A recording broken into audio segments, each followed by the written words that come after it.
Hi good morning. നമുക്കിന്നൊരു snack തയ്യാറാക്കിയല്ലോ. നല്ല ഹെൽത്തി ആയിട്ടുള്ളൊരു സ്നാക്ക്. ഇത് ഫ്രൈ ചെയ്തെടുക്കുന്ന ഐറ്റം ഒന്നല്ല, നമ്മൾ ആവിയിൽ വേവിക്കുന്നതാണ്. നമ്മുടെ പഴം അട. പഴം ഉപയോഗിച്ച് എങ്ങനെയാണ് അട ഉണ്ടാക്കുന്നതെന്നല്ലേ, പഴം ഉപയോഗിച്ച് നമുക്ക് നല്ല ഹെൽത്തി ആയിട്ടുള്ള അട ഉണ്ടാക്കാം. നല്ല ടേസ്റ്റാണ്. അപ്പോൾ പഴം ഉപയോഗിച്ച് നിങ്ങൾ ഈ രീതിയിൽ അട ഉണ്ടാക്കിയിട്ടില്ലെങ്കിൽ ഉറപ്പായിട്ടും ട്രൈ ചെയ്യൂ കേട്ടോ. പക്ഷേ നല്ല പഴുത്ത പഴമായിരിക്കണം. പഴുത്ത പഴം ഉണ്ടെന്നുണ്ടെങ്കിൽ നല്ല ടേസ്റ്റി ആയിട്ടും നല്ല സോഫ്റ്റ് ആയിട്ടുള്ള അട ഉണ്ടാക്കാം. അപ്പോൾ നമ്മുടെ പഴം അട എങ്ങനെയാണ് തയ്യാറാക്കുന്നത് നോക്കാം. നമുക്ക് നമ്മുടെ ഇൻഗ്രീഡിയൻസ് നോക്കാം. ഞാനിപ്പോൾ നന്നായിട്ട് പഴുത്ത 2 ഏത്തപ്പഴം വേവിച്ചെടുത്തിട്ടുണ്ട്. നന്നായിട്ട് പഴുത്ത ഏത്തപ്പഴം തന്നെ എടുക്കുക. അപ്പോൾ ഈ പഴത്തിൻ്റെ മധുരത്തിനനുസരിച്ചാണ് നമ്മൾ ശർക്കര എടുക്കുന്നത്. ഞാനിപ്പോൾ 1/2 കപ്പ് ശർക്കര എടുത്തിട്ടുണ്ട്. 240 ml മെഷറിംഗ് കപ്പിൽ 1/2 കപ്പ് ശർക്കര. അതുപോലെ തന്നെ 1/4 കപ്പ് ഇടിയപ്പത്തിൻ്റെ അല്ലെങ്കിൽ പത്തിരിയുടെ പാകത്തിൽ പൊടിച്ച് വറുത്ത അരിപ്പൊടി കേട്ടോ. നല്ല നൈസായിട്ടുള്ള അരിപ്പൊടി ആയിരിക്കണം. 1/4 കപ്പ് മതി. പിന്നെ നിങ്ങൾ എടുക്കുന്ന പഴത്തിൻ്റെ വാട്ടർ കണ്ടന്റ് അനുസരിച്ച് ചിലപ്പോൾ 1-1/2 ടേബിൾ സ്പൂൺ വ്യത്യാസം വരാം. പിന്നെ ഒരു 3 ടേബിൾ സ്പൂൺ തേങ്ങ ചിരവിയതെടുത്തിട്ടുണ്ട്, നെയ്യും എടുത്തിട്ടുണ്ട്. അപ്പോൾ ആദ്യം നമുക്ക് ഏത്തപ്പഴം ഒന്ന് അരച്ചെടുക്കണം. ഏത്തപ്പഴം ചൂടോടുകൂടിയല്ല, ചൂട് മാറിയിട്ടാണ് നമ്മൾ അരച്ചെടുക്കുന്നത്. മിക്സിയുടെ ചെറിയ ജാറിലേക്ക് നമ്മൾ വേവിച്ച് വെച്ചിരിക്കുന്ന ഏത്തപ്പഴം ഇട്ട് കൊടുക്കുക. ഏത്തപ്പഴത്തിൻ്റെ വലിയ നാരുകളൊന്ന് മാറ്റി കൊടുക്കുക കേട്ടോ. ഏത്തപ്പഴം ചൂട് നന്നായിട്ട് മാറിയതിന് ശേഷം മാത്രം അരയ്ക്കുക. വെള്ളമൊന്നും ചേർത്ത് അരയ്ക്കരുത്. ചെറിയ പീസുകളൊക്കെ ഉണ്ടെങ്കിലും കുഴപ്പമില്ല. നമുക്ക് ഒരുപാട് അങ്ങോട്ട് ഫൈനായിട്ട് അരച്ചെടുക്കണ്ട. അപ്പോൾ ഇതാ നമ്മൾ പഴം ഇതുപോലെ അരച്ചെടുത്തിട്ടുണ്ട്. ഫൈൻ പേസ്റ്റ് ആയിട്ടല്ല, ഇടയ്ക്ക് ചെറിയ തരികളൊക്കെ ഉണ്ടാവും, ചെറിയ കട്ടകളൊക്കെ ഉണ്ടാവും. അത് കുഴപ്പമില്ല, നമുക്ക് ഇത് മാറ്റി വയ്ക്കാം. ഇനി നമുക്ക് നമ്മുടെ ശർക്കര പാനി റെഡിയാക്കാം. ശർക്കര പാനി റെഡിയാക്കാനായിട്ട് ഞാൻ ഈ ഒരു പാനിലേക്ക് 1/4 കപ്പ് വെള്ളം എടുത്തിട്ടുണ്ട്. ഇതിലേക്ക് നമ്മൾ എടുത്തു വെച്ചിരിക്കുന്ന ശർക്കര ഇട്ട് കൊടുക്കാം. അപ്പോൾ ഞാനിപ്പോൾ ശർക്കര ഇട്ട് കൊടുത്തിട്ടുണ്ട്. ഇതൊന്ന് മെൽറ്റായി വരട്ടെ. 1 സ്ട്രിങ് കൺസിസ്റ്റൻസി ഒന്നും ആവണ്ട, നന്നായിട്ടൊന്ന് മെൽറ്റായി കിട്ടിയാൽ മതി. അതിന് ശേഷം വേണം നമുക്ക് ബാക്കിയുള്ള കാര്യങ്ങൾ ചെയ്യാനായിട്ട്. അപ്പോൾ ഇതാ നമ്മുടെ ശർക്കര പാനി നന്നായിട്ട് തിളച്ച് വന്നിട്ടുണ്ട്. ഇതും നമുക്ക് മാറ്റി വയ്ക്കാം. ഇനി വേറൊരു പാൻ വയ്ക്കാം. ഈ പാൻ ഒന്ന് ചൂടായി തുടങ്ങുമ്പോൾ നമുക്ക് ഇതിലേക്ക് കുറച്ച് നെയ്യ് ചേർത്ത് കൊടുക്കാം. പാൻ ഒന്ന് ചൂടായി വരട്ടെ. അപ്പോൾ നമ്മുടെ പാൻ നന്നായിട്ട് ചൂടായിട്ടുണ്ട്. ഞാനിതിലേക്ക് 1 ടേബിൾ സ്പൂൺ നെയ്യ് ചേർക്കുന്നുണ്ട്. നെയ്യ് ഒന്ന് ചൂടായി വരുമ്പോൾ നമ്മൾ അരച്ചു വെച്ചിരിക്കുന്ന ഏത്തപ്പഴം ഉണ്ടല്ലോ, ആ ഏത്തപ്പഴത്തിൻ്റെ മിക്സ് ഇട്ട് കൊടുക്കുക. ഫ്ലെയിം കുറച്ച് വെച്ചിട്ട് ഇട്ട് കൊടുക്കുക കേട്ടോ. ഇനി ഏത്തപ്പഴവും നെയ്യും തമ്മിൽ നന്നായിട്ടൊന്ന് മിക്സ് ആയി വരണം. അതുവരെ ഒന്ന് ഇളക്കി കൊടുക്കുക. ആ ഏത്തപ്പഴത്തിലേക്ക് നെയ്യൊക്കെ നന്നായിട്ടൊന്ന് പിടിച്ചു വരണം. കുറച്ച് ഒരു 2 മിനിറ്റോളം ഒന്ന് ഇളക്കി കൊടുത്തു കഴിയുമ്പോൾ നെയ്യൊക്കെ ഏത്തപ്പഴം അബ്സോർബ് ചെയ്ത് വരും. അതുവരെ ഒന്ന് ഇളക്കി കൊടുക്കുക.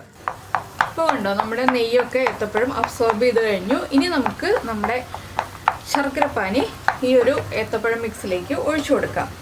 ഫ്ലെയിം കുറച്ച് വെച്ചിട്ട് ഒഴിച്ചു കൊടുക്കുക.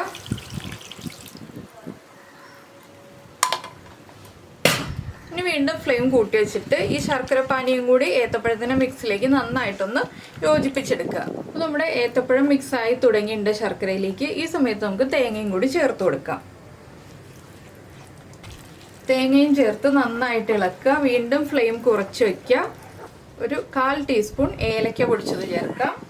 ഏലക്കപ്പൊടിയും ചേർത്ത് നന്നായിട്ട് ഇളക്കിയതിന് ശേഷം നമ്മൾ എടുത്തു വെച്ചിരിക്കുന്ന അരിപ്പൊടി ഉണ്ടല്ലോ, അരിപ്പൊടി കുറച്ചായിട്ട് ചേർത്ത് നന്നായിട്ടൊന്ന് ഇളക്കി കുക്ക് ചെയ്തെടുക്കുക. അരിപ്പൊടി കുക്കായി വരണം, അതിനനുസരിച്ച് നമ്മൾ കുറച്ചായിട്ട് അരിപ്പൊടി ചേർത്ത് നന്നായിട്ട് ഇളക്കിയെടുക്കുക. ഞാനിപ്പോൾ മുഴുവൻ അരിപ്പൊടിയും ചേർത്തിട്ടില്ല, വീണ്ടും അരിപ്പൊടി ചേർക്കാൻ പോകുന്നേ ഉള്ളൂ. അപ്പോൾ മുഴുവൻ അരിപ്പൊടിയും ചേർത്തു കണ്ടോ. ഇനി നമുക്ക് നന്നായിട്ട് വീണ്ടും ഇളക്കിയെടുക്കാം. അപ്പോൾ നമ്മുടെ അരിപ്പൊടി നന്നായിട്ട് മിക്സ് ആയി വന്നിട്ടുണ്ട്. ഇനി നമുക്ക് മീഡിയം ഫ്ലെയിമിൽ വെച്ച് 1 മിനിറ്റോളം ഇളക്കി കൊടുത്ത് അരിപ്പൊടിയുടെ ആ ഒരു റോ ടേസ്റ്റ് ഉണ്ടല്ലോ അതൊന്ന് മാറി വരുന്നത് വരെ നമ്മളൊന്ന് ഇളക്കി കൊടുത്ത് കുക്ക് ചെയ്തെടുക്കണം. അരിപ്പൊടി കുക്കായാലേ നമുക്ക് കറക്റ്റായിട്ട് നമ്മുടെ ഈ ഒരു സ്നാക്ക് കുക്കായി കിട്ടുള്ളൂ. ആവിയിൽ വേവുമ്പോൾ അരിപ്പൊടി 1/4 ഭാഗം കുക്കായിട്ടുണ്ടാവണം. അപ്പോഴേ ബാക്കി 10 മിനിറ്റ് ആവിയിൽ വേവുമ്പോൾ കറക്റ്റ് ആവുള്ളൂ. ഇപ്പോൾ പാനിൽ നിന്ന് വിട്ട് വരുന്ന ഈ ഒരു പാകത്തിൽ ഒരു 2 മിനിറ്റോളം ഒന്ന് ഇളക്കി കൊടുത്തുകൊണ്ടേ ഇരിക്കുക. കൈ എടുക്കാതെ ഇളക്കണം, ചെറിയ ഫ്ലെയിം ആയിരിക്കണം. അപ്പോൾ ഞാനിങ്ങനെ ഇളക്കി കൊടുത്തുകൊണ്ടേ ഇരിക്കട്ടെ. ഇപ്പോൾ വേണ്ട നമ്മുടെ പഴത്തിൻ്റെ മിക്സ് ഇതുപോലെ പാനിൽ നിന്ന് വിട്ട് കറക്റ്റായിട്ട് ഇതുപോലെ വരുന്ന പാകത്തിലായിട്ടുണ്ട്. ഈ ഒരു സ്റ്റേജ് ആകുമ്പോൾ നമുക്ക് ഫ്ലെയിം ഓഫ് ചെയ്യാം. ഇനി നമ്മൾ ചെയ്യാൻ പോകുന്നത് എന്താണെന്ന് വെച്ചാൽ നമ്മുടെ വാഴയില വാട്ടി വെച്ചിട്ടുണ്ട്. വാട്ടിയ വാഴയിലയിൽ തന്നെ ഇത് ഫില്ല് ചെയ്ത് നമ്മൾ കുക്ക് ചെയ്തെടുക്കുക. അപ്പോൾ ഞാൻ വാഴയില വാട്ടി വെച്ചിട്ടുണ്ട്. വാട്ടിയ വാഴയില ഇതുപോലെ മടക്കിയെടുക്കുകയാണ്. ഇതിലേക്ക് നമുക്ക് നമ്മുടെ പഴം ഫില്ല് ചെയ്ത് വെച്ച് കൊടുക്കാം. ഒരുപാട് തിക്കായിട്ടല്ല കേട്ടോ ഞാൻ വയ്ക്കുന്നത്, ഞാൻ കുറച്ച് തിന്നായിട്ടാണ് വെച്ച് കൊടുക്കുന്നത്. അപ്പോൾ ഞാൻ എന്താ ഇതുപോലെ ഫില്ല് ചെയ്തെടുത്തിട്ടുണ്ട്. ഇനി നമുക്കിതൊന്ന് മടക്കിയെടുക്കാം. ഈ സൈഡിൽ നിന്നും മടക്കിയെടുത്തിട്ടുണ്ട്. ഇത് നമുക്കൊരു പ്ലേറ്റിലേക്ക് മാറ്റാം. ഇതുപോലെ ഞാൻ എല്ലാം മടക്കിയെടുക്കട്ടെ. അപ്പോൾ ഞാൻ വെള്ളം തിളപ്പിക്കാൻ വെച്ചിട്ടുണ്ട് ഇഡ്ഡലി പാത്രത്തിൽ. അപ്പോൾ വെള്ളം തിളച്ച് കഴിയുമ്പോൾ നമുക്ക് ഇതുപോലെ മടക്കിയ എല്ലാ അടകളും എടുത്ത് സ്റ്റീമറിലേക്ക് വെക്കാം, അല്ലെങ്കിൽ ഇഡ്ഡലി പാത്രത്തിലേക്ക് വെക്കാം. അതിനുശേഷം നമുക്ക് വേവിച്ചെടുക്കാം. അപ്പോൾ ഞാൻ ആദ്യം ഇതെല്ലാം മടക്കിയെടുക്കട്ടെ കേട്ടോ. ഇപ്പോൾ നമ്മുടെ അടയെല്ലാം നമ്മൾ പരത്തിയെടുത്തിട്ടുണ്ട്. ഇനി ഇത് നമുക്ക് ഇഡ്ഡലി തട്ടിലേക്ക് വെച്ചിട്ട് ഒരു 10 മിനിറ്റ് വേവിച്ചെടുക്കാം. ആവി വന്നതിന് ശേഷം 10 മിനിറ്റ് മീഡിയം ഫ്ലെയിമിൽ വെച്ച് വേവിച്ചെടുക്കുക. അപ്പോൾ ഇതാ നമ്മുടെ അടയൊക്കെ കുക്കായി റെഡിയായി വന്നിട്ടുണ്ട്. ഞാൻ ഒരെണ്ണം തുറന്ന് വെച്ചിട്ടുണ്ട്. നിങ്ങൾക്ക് എല്ലാവർക്കും ഇൻസൈഡ് എങ്ങനെയുണ്ടെന്നുള്ളത് കാണണമെന്നുണ്ടെങ്കിൽ കാണാൻ വേണ്ടിയിട്ട്. അപ്പോൾ എല്ലാവരും ഉണ്ടാക്കി നോക്കുക. പഴം ഉണ്ടെങ്കിൽ ഇപ്പോൾ തന്നെ ഉണ്ടാക്കാൻ പറ്റിയ റെസിപ്പിയാണ്. അപ്പോൾ എല്ലാവരും ട്രൈ ചെയ്ത് നോക്കിയിട്ട് ഫീഡ്ബാക്ക് ഒക്കെ അറിയിക്കുമല്ലോ. അതുപോലെ ഇഷ്ടമായാലും ഒന്ന് ലൈക്ക് ചെയ്യാനും മറന്നു പോരുത്. പിന്നെ നമ്മുടെ ചാനൽ ആദ്യമായിട്ട് കാണുകയാണെങ്കിൽ നമ്മുടെ വീഡിയോ പ്രസൻറ്റ് ചെയ്ത രീതിയൊക്കെ ഇഷ്ടമായിരുന്നുണ്ടെങ്കിൽ ഒന്ന് സബ്സ്ക്രൈബ് ചെയ്ത് സപ്പോർട്ട് ചെയ്യണം. സബ്സ്ക്രൈബ് ചെയ്യുന്നതിന് ഈ വീഡിയോയുടെ താഴെയുള്ള റെഡ് സബ്സ്ക്രൈബ് ബട്ടൺ ഒന്ന് ക്ലിക്ക് ചെയ്യുക. ആൻഡ് റൈറ്റ് സൈഡിലുള്ള ബെല്ലൈക്കനും ക്ലിക്ക് ചെയ്യുക. അപ്പോൾ ഞാൻ എപ്പോഴും വീഡിയോ അപ്ലോഡ് ചെയ്യുമ്പോൾ നിങ്ങൾക്ക് നോട്ടിഫിക്കേഷൻ വരും. അപ്പോൾ എന്തായാലും നമുക്ക് നമ്മുടെ അടുത്ത റെസിപ്പിയുമായിട്ട് അടുത്ത ദിവസം വീണ്ടും കാണാം.